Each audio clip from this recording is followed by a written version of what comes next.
Welcome back to the weekend preview here for Los Alamitos Race Course for the weekend of Saturday, September 17th and 18th here.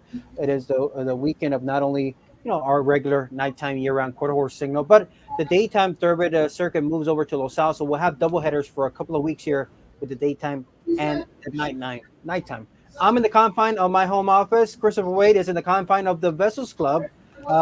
Chris, I hear some rumbling in the background. How's the simulcast action going on today? Well, it's got a little simulcast. We also got some people up here having a meeting up in the Vessels Club. I'm in the back in the corner trying to keep it a little down low and trying to get you a winner or two along the way. All right, let's get down to business then. Let's look for a winner on Saturday night's program. Saturday night at Los Alamitos during the nighttime. We have 8 races, and you're going to take us to, I believe, race number 4, is it? Yeah, race number 4, a 300-yard maiden claiming event for the quarter horses. Who are you liking here? Well, I'm going to give a look to the 5-horse Skyline Jess. This is a horse that was just a decent horse in the workouts when he was starting out. He was a C worker, but this horse has shown improvement in each subsequent start. And don't forget, it was some trouble along the way. Did qualify in his trial for the claiming futurity, and in the final, that $54,000 final, came back with a lot of trouble and lots of run behind horses. So I'm going to give this horse a look here, going back in this affair as a good looker at 3-1 and give him a chance.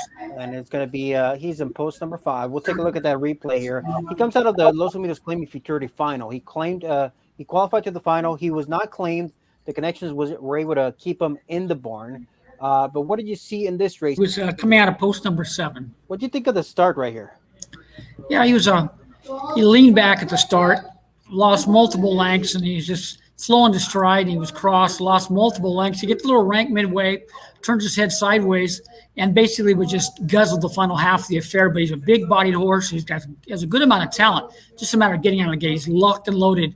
Runs last there, but he had a couple lengths of trouble, and he was never asked to run, and finished pretty well with a good gallop out. So I think this horse, if he gets away clean, he's drawn to the outside and drops in class, has a big look here at 3-1 in the Skyline Jester, which is a decent getaway. He's got a big chance. Yeah, and he was chasing a 9.69 final age. So given that he was chasing that final eighth and was not really being asked, it's probably an encouraging effort by Skyline Jester in race number 4, the payoff leg of that early pick 4 on Saturday night. He's listed at 3-1 and Ed Burger's Morning. It does appear like the strong favorite will be Ancient Corona there from the gate number 4. Ancient Corona, another horse that showed a good amount of ability. He's coming out of straight maidens. He's dropping in class after Jaime Gomez.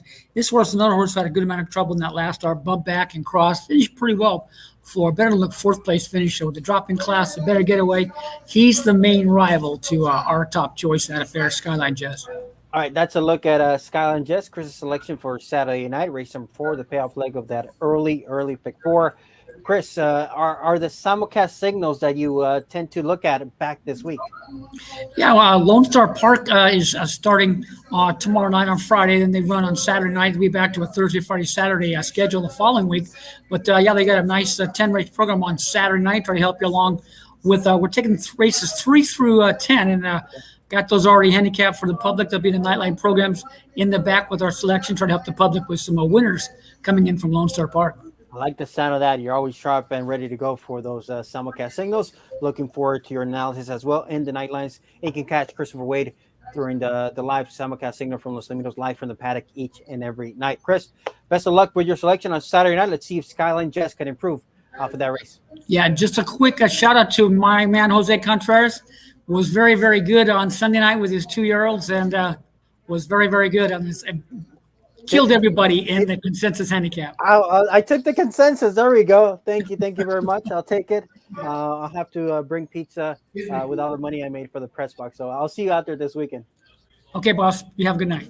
The Southern California Thoroughbred Racing Circuit is back at Los Alamitos with opening day set for Friday, September 16th. 4 stakes races highlight the meet led by the Los Alamitos Special on Saturday, September 24th. The meet will feature a stakes every Saturday and Sunday afternoon. And racing fans, the meet will also feature an on-track live money handicapping contest on Saturday, September 24th. You could win a berth to the 2022 NHC. Daytime Thoroughbred Racing is back at Los Alamitos. Opening day is Friday, September 16th. For more, visit losalamitos.com. And Allred's Rolling A Ranch, dedicated to the breeding of world-class quarter horses, like the Governor's Cup Futurity winner Frivolous and All-American Futurity finalist Sicario V. Ed Allred has another great consignment of yearlings at the Los Alamitos Equine Sale, October 1st and 2nd, with yearlings from the families of world champion He Looks Hot, Circle City, FDD Dynasty, Monopolist, Up and Atom, She Goes Up, and more. The yearlings from Ed Allred's Rolling 8 Ranch, October 1st and 2nd. Welcome back to the preview. Now joined by your track announcer at Los Alamitos Racecourse, Michael Wrona. Michael, I love the view. I love what I'm seeing. Tell us where you're at. I'm in the booth, mate. Yes. As always, we're recording on a Thursday afternoon, and I came by the track to just get organized, get a few ducks in a row for the big opening tomorrow of the daytime thoroughbred meet. And I figured I might as well time that visit to coincide with our recording and give you a change of scenery. I like it. It looks like clear skies, so we're expecting nice weather for the next couple of weekends here at Los Al. And let's briefly touch on the season. Got a couple of weeks here for daytime doubleheaders, and as the commercial just said right now, we'll have a stakes event every Saturday and every Sunday for the couple of weeks. Yes, 4 stakes races across 2 weekends, so a lot to look forward to, and I'll thoroughly enjoy getting my teeth into some daytime racing. And of course, the double headers are somewhat taxing, but I relish the challenge. Yes, it should be a fun one. Why don't we start with a little bit of recap of what happened last week during the nighttime program? Most notably, the PC Creatory Futurity trials that we saw on Sunday. We had 7 of those trials, and a couple of nice winners throughout the night. And this seems like a fairly tight bunch, right, Michael? There's not much. Look at the separation in times from first to last. We've seen some clear separation in some other trials this season, but there's a talented field of 10 runners qualifying to the final. I am really looking forward to this final. It's difficult to put the pen through any of these qualifiers. I think it's going to be a fabulous race. I'm very happy for another nymph to have qualified, because that horse was the 11th fastest for a big futurity earlier in the season. Missed out by 1 qualifying spot, and fully deserves to take her place in this field and as the fastest qualifier to boot. But from top to bottom, Jose, really, really good 2-year-olds. Turbo has been threatening to put it together for some months. The breedings was there. The early hint of ability was there. He came out of the gate like he really meant business. There are several other horses. I was delighted for Mornings with Maria to shed her maiden status. It was bordering on preposterous that she hadn't actually ever won a race. So that was tremendous to see. There's a couple of others. One, Sweet Bar, finished second coming down the outside, and I think has scope for improvement. Jesus Ayala got off and said the horse will definitely move forward, hadn't run for a while. So keep that in mind. And Frivolous, who hadn't run for a little while, was not focused properly. I think that she can improve tremendously, because she was looking around everywhere in the gate. She just wasn't finely tuned, and it wouldn't surprise me if she were in the thick of the battle as well. Honestly, they've all got a shot. Yes, I came away with the same impression once the final 10 was finalized. There was a couple that I thought were unfortunate to not qualify, like most notably AJ Bone Running, who was one of my stronger opinions that night. He won while a little bit confident in the last final 8th, and at that point, unfortunately the time wasn't good enough to qualify. But one name that kind of stood out as far as the big improvement was He's Chickless. Remember, he was an impressive debut winner at the early of the season, and somehow his name kind of was so forgotten, and he jumped up with a big performance on trials night at nice odds. So He's Chickless really showed a significant improvement, I thought, on trials night. But I'm with you. Looking at these names, looking at what we saw and some of the potential, this should be a very competitive final. Yeah, He's Chickless's debut win was one of the fastest 220 clockings for years. Yeah. So he's in the race up to his neck. Valiantly was very good. Honestly, it's I'm going to be intrigued to see Ed Burgart's morning line. I think this will be a pretty challenging line for Ed. Yeah, it's going to be a fun one. That will be in just a couple of weeks, the weekend of the PC Creatory British Futurity and Derby finals. They'll be conducted on October 1st, the Derby, and October 2nd, the Futurity. And that is the same weekend of the Los Alamitos Equine Sale. And also we'll have Wild West Futurity Trials on that weekend. So a packed weekend in just a couple of weeks here at Los Alamitos. All right, let's talk about Saturday night's program. We'll have 8 races, and I believe you have a selection for us coming over in race number 3, I believe, right? Yes, I'm going round the hook to a 1,000-yard condition claiming race, $6,250. Jose, you know how some trips away, some vacations turn out better than others and are more enjoyable and perhaps reap more rewards at the casinos, depending on where you might be headed. The Mir took a trip up to Humboldt County, and it was one of those nightmare vacations. Yes. He had 2 races there in the span of 5 days or so, and he never got out of the gate on either occasion. He was completely lost, and he'd be glad to get back home, I imagine. Yes. This is a horse who I think has a really good look at 6-1. If you go back to a couple of occasions where he got away with a clear lead and went on to win comfortably, including the last time he ran for this 62.50 level. He had one run after that at Los Al at $8,000, which we have here for you now. He was number 2 on August 7, and it all went wrong for him going into the turn. Yeah, and at this point, you can see even the break wasn't that clean. He kind of a little bit of a stutter step. His head was high. But I think the main takeaway from an effort like this is that he still has that speed that he has used before to win races. Yes, look at him coming right through along the inside to be part of a 3-way battle for the lead, but he gets tightened entering the turn. Watch just here, the jockey taking up, and he has to back out. It was a tight hole, and the horse perhaps slightly checked himself as well. And he was no factor thereafter. He dropped right back. He didn't recover, but he was in contention. And this time he's got the outside slot. And he's, that night he was ridden by Cruz Mendes. Now he's back to Edgar Payeras. I think that shows a little bit of confidence, right? Edgar Payeras back aboard. That was the rider that was aboard for his most recent local win. Precisely. So we're going back 4 races to find his most recent win. Forget the 2 races at Ferndale. It was just an aberration. It was a nightmare vacation, if we can put quotations around that. And Payeras was indeed the rider. The last time the horse won for 62.50, he was able to get to the lead.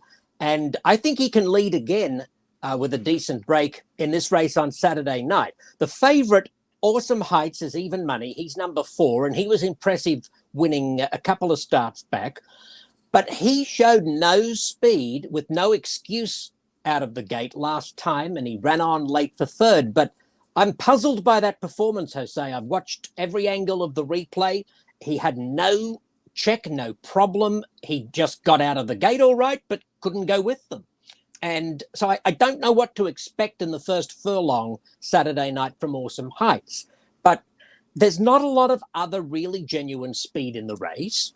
And from the outside gate, Payeras, I think, can really create a very advantageous scenario for himself. You could argue that maybe Vermeer has gone off the boil. Maybe he's not going as well as he was a few months ago. But at 6-1, I don't mind finding out. Yeah, I think the price makes him very attractive. I'm with you. I think the price is worth a second look for sure, and worth a gamble to find out if he once was the same one that we saw back in June. So Vermeer there, Michael's pick, race number 3 on a Saturday night. So a little bit about what's going on. Is your prep a little bit different now that you go during the daytime? Does your routine change as far as what you're doing to get ready? Yes, well, I brought in the heavy artillery today for the daytime racing with the much bigger layout. I use stronger binoculars, and I need a full-strength tripod to support them. So I've just been getting that set up. And obviously, there's a lot more past performances to go through. And I find the key to these very busy periods is to really stay on top of the PPs as soon as they come out. Otherwise, it can get overwhelming. So just in the last hour or so, I have noticed the Sunday afternoon PPs are in. So as soon as we finish, I'm going to get my teeth into those, tonight we'll have the Sunday night PP. So I try and stay ahead of the ball as best I can.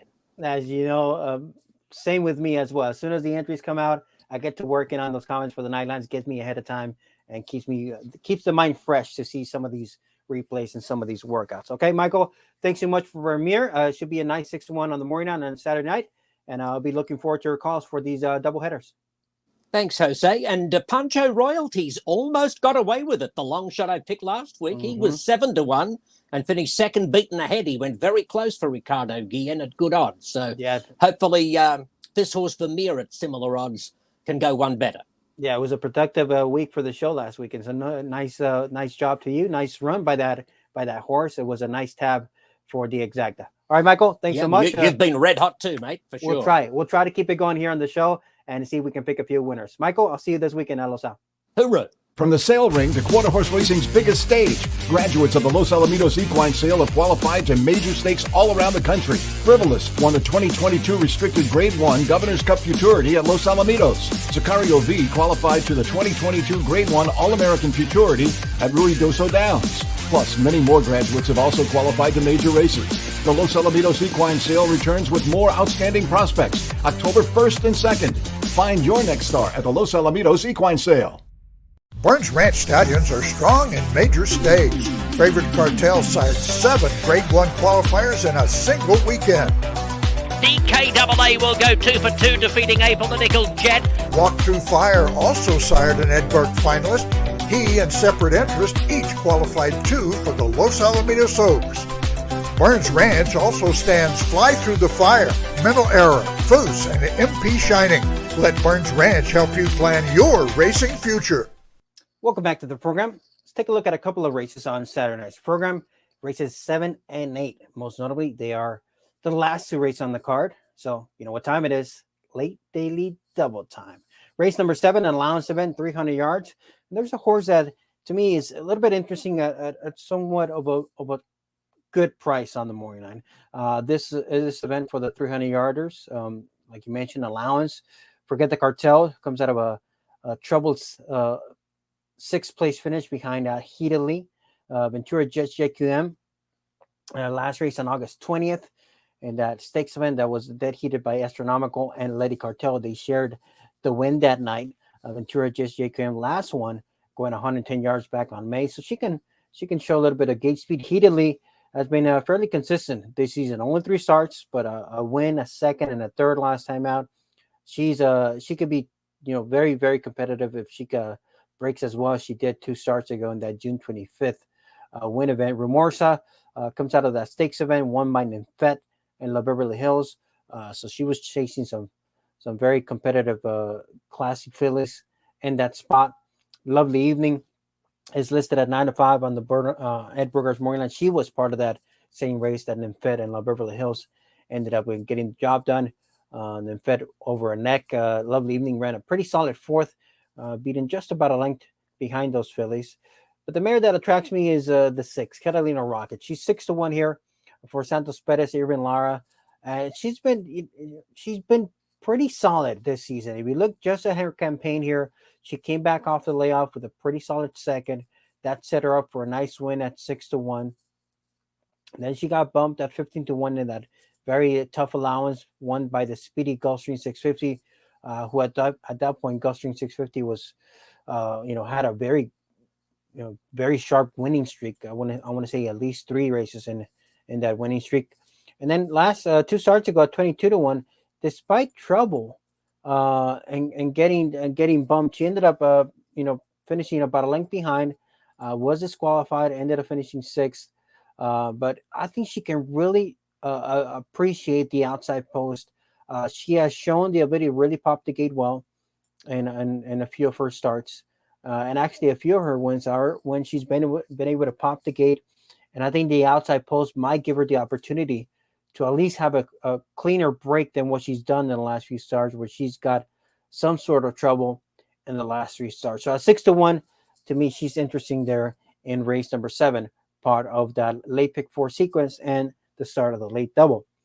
But let's take a look at the featured event, the Whosleavingwho overnight handicap, race number 8 on Saturday night. 350 yards for these quarter horses, going for a purse of $20,000. 3 O's and up. going this distance. Gentleman Chuck was very, very game in getting the win last time out over that multiple graded stakes placed old school icon. Just the nose in front, but the time was solid. 15:43 for the 300 yards, and he's been very, very good here this season as well, with a couple of wins, a second and six opportunities. Otherworld has not been breaking as well as he used to. He is still finishing with a good amount of run. He was a beaten favorite behind Rock's win last time out. He's just not breaking all that well. That's my concern with Otherworld.